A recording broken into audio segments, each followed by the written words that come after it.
मग माझ्या भरले म्हणून जमीन झाली. यांच्याकडे जमीन होती, पैसा होता ते एकट्यानेच घ्यायची होती ना. म्हणायचं होतं माझ्याजवळ हे पैसे मी घेऊन टाकतो, मला काही गरज नाही कोणाची.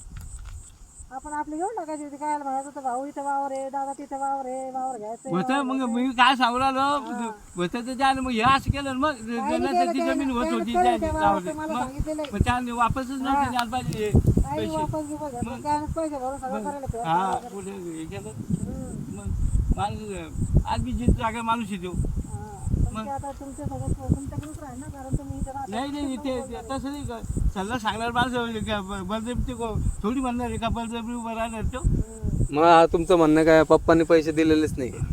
अरे भाऊ दिले होते, त्या खालच्या वावरात दिले होते, मग ते वापस घेऊन गेले. कोण? पप्पा?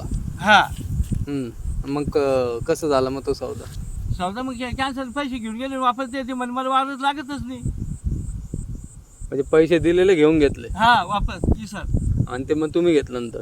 हा आणि तुम्ही आईच्या नावावर केलं? हा एवढे त्याच्याजवळ मोठेपणा होता आईच्या नावानं करायचा. एवढे त्यांच्याकडे पैसा बी होता आणि इथले ते आईचे सगळे हे होते बांधले आईच्या नावावर. तुम्हाला माहिती नाही आई कशी होती? तुम्हाला माहिती नाही? सगळं माहिती आहे मला, आई कशी होती, तुमच्याजवळ काय होतं ते बी मला माहिती. तुम्ही